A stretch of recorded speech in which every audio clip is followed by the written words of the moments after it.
à quoi que non, Jésus.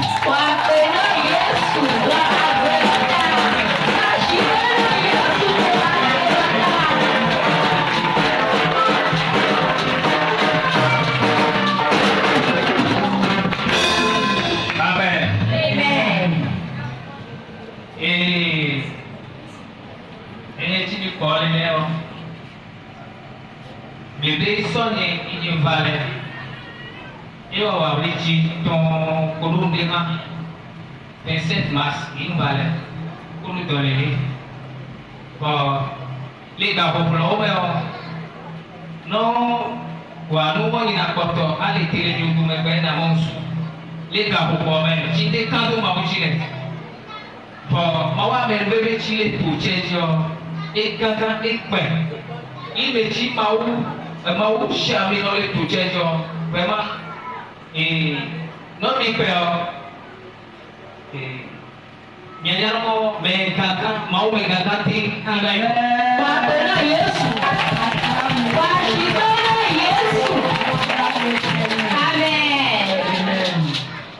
et de chien et de l'occasion et pour tout un tuyau et tout church comme et là tout quand bon, on n'a pas solution à l'idée.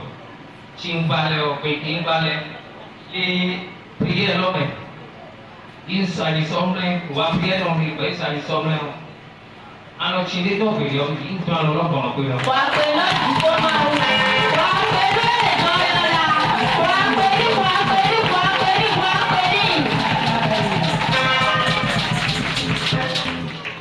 Bon, les l'homme font tout et il cogit. Mon pays pour me n'a plus l'opinion. Bon, moi, je vais le faire. Et les gens qui ont fait. Si on va tout l'autre, l'autre j'ai attendu. Il me faut ma question. Bon, je vais voir notre prénom. Mais pendant le résultat, et ils n'ont qu'à trouver idée. Bon, si on va faire les gars pour même mot, bon, le métier, il va parler. Allez l'autre tout même. Il est pas mort. Pour tout aller pour aller payer ma l'eau à l'hypose. Direction qui est les yo qui gère. Le bénéfice pour zéro. Ou sous mais puis avant. Il est pas mais pourtant il a tout ma aussi. Il tient à les contours des ports. Il me fait complot, mais quand on dit non, ah ouais, ah vous nous faites. Amen.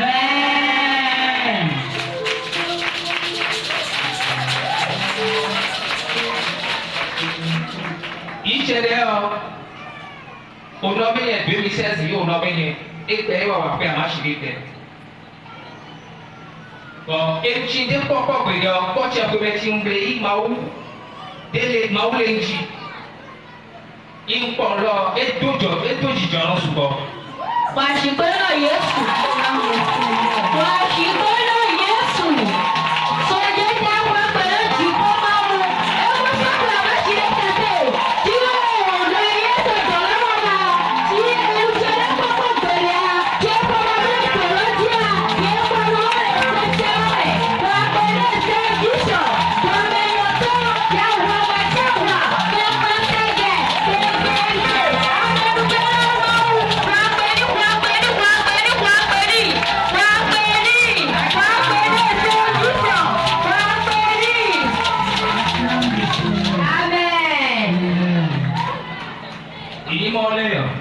Il fait une idée il a vacances médio.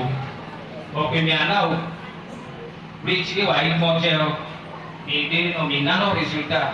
Il a un résultat, tu vas laisser quelqu'un comme le CMN au bail.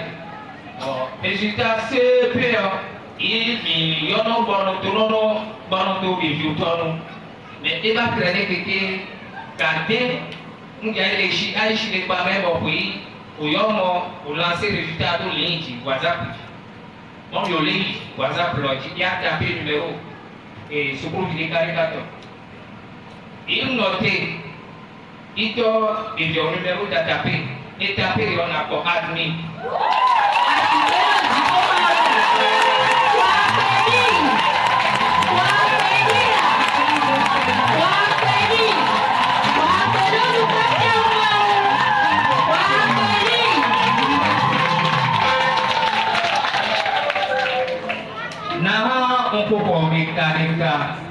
Mais tu n'es qu'un de Dieu, mais tu es qu'un de Dieu, il t'a pu voir admis le quelque chose.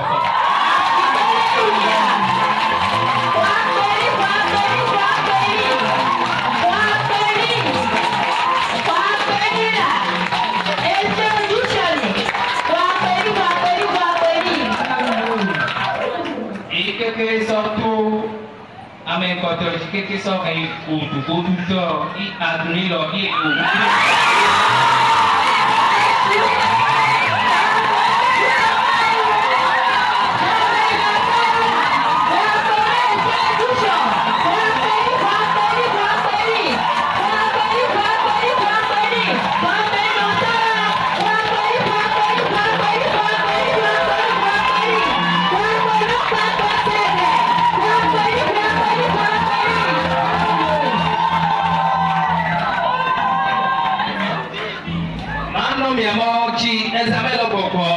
Comment il est préparé? Prière au papa, maman, il y a deux frères, mais tu es pour l'examen. Les frères du jour, pour le tu il est prière là, mais tu vas faire, il est là, il les nous les hommes ont fait.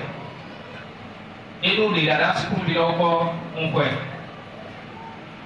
Il a eu bail dans la magie, il se trouve pas pour 100%.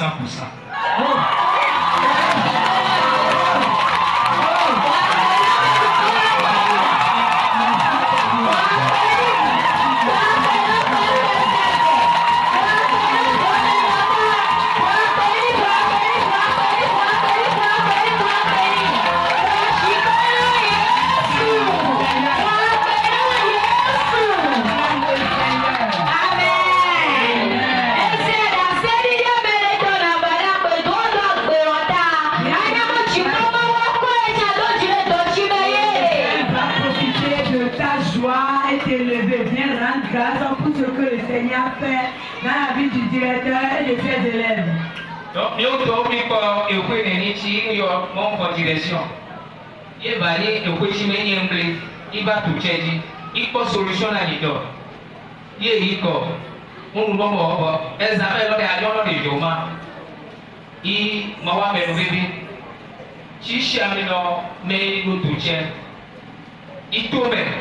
Il va aller dans le il est pour 100%, il est encore plus grand, il est tout étudiant, il va à micro maujouko.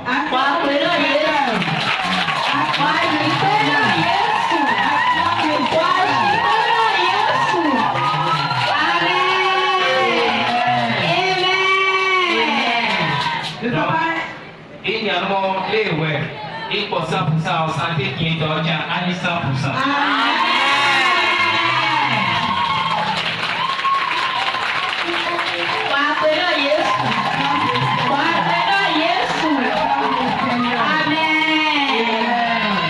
Je ne peux pas témoigner cette nuit. A dit que le Seigneur fait de grandes choses dans sa vie. S'il n'avait pas connu ce camp, il serait déjà enterré. Il a dit, au beau milieu de l'année scolaire, une maladie est intervenue. Et quand il ne va pas, il a cherché la solution, la guérison dans les hôpitaux, dans les églises, dans les lieux de prière. Mais il n'a pas eu de guérison. Et l'une de ses sœurs qui connaît ce camp, les miracles que Dieu fait dans ce camp, l'a amené. Et quand il est venu, le jour-là même, l'insomnie qu'il avait, depuis des mois, des jours, des semaines, le jour-là, quand on a fini de prier, il témoigne, il dit qu'il a dormi plus qu'un nouveau-né. Et que le Seigneur a commencé à opérer des miracles de guérison dans sa vie. Il a dit que sa santé n'est pas 100% ce qu'il veut, mais il sait que le Seigneur le fera. Quand sa bouche dit quelque chose, sa main l'accomplit. Ce qu'il a dit sur sa vie sera accompli par les mains de l'Éternel. Il a dit ce n'est pas fini. Il a dit quand la maladie a commencé et qu'il est venu ici dans le camp le 27 mars, et chaque fois que l'homme de Dieu priait pour les élèves, lui il reçoit pour ses élèves parce qu'il est directeur d'école. Depuis 2016, ça fait 9 ans aujourd'hui, il est directeur. Et il se posait la question, Seigneur, depuis 9 ans, je reste avec mes élèves, mais quand je présente, je n'ai pas 100%. Et voilà maintenant, je suis malade. Je suis à la maison. Qu'est-ce qui va se passer? Et quand il dit ça, il confie les élèves dans les mains du Seigneur. Il a dit, c'est ce qu'il est en train de dire dans la vie de ses élèves jusqu'à ce que les enfants sont allés à l'examen. Et la veille des examens, on était venu ici. L'homme de Dieu a voulu prier pour les candidats le jour-là. Il a dit, depuis sa position, quelle que soit la parole qui sortait de la bouche de l'homme de Dieu, il dit, je reçois pour mes candidats dans sa position. Et aujourd'hui, ils ont donné des vacances, des grandes vacances aux élèves. Il a donné les résultats du CI jusqu'au CM2. Et la délibération du CP a traîné jusqu'à 18h. Or, il s'apprêtait déjà pour venir à la prière. Et on l'a informé d'aller sur la plateforme pour trouver le résultat de ses enfants. Quand il est allé sur la plateforme, il a vu que tous ces candidats sont admis. Et ce qu'il n'a jamais eu depuis 9 ans, qu'il est directeur aujourd'hui, quand il a connu ce camp, le Seigneur lui a donné 100% comme résultat au CEP. Il a dit qu'il est très content de ce que le Seigneur a fait. Et il passe par ici pour te dire, toi qui viens ici, chaque fois que des paroles prophétiques sortent de la bouche de loin de Dieu, il faut l'accueillir, il faut l'accepter. Et cela va s'accomplir tôt ou tard dans ta vie. Et il ajoute, quand tu le vois passer, il faut voir en lui un grand homme de Dieu. Ne vois pas sa corpulence, ne vois pas sa taille. Et tu vas dire que Jésus qui est en lui est petit. Non, que Jésus qui est en lui est grand, authentique. Et il est un grand homme de Dieu. C'est ce que le Seigneur a fait dans la vie du directeur lui-même et dans la vie de ses candidats. Il est content cette nuit. Il a voulu partager avec toi. Si tu es comme ça, acclame le Seigneur.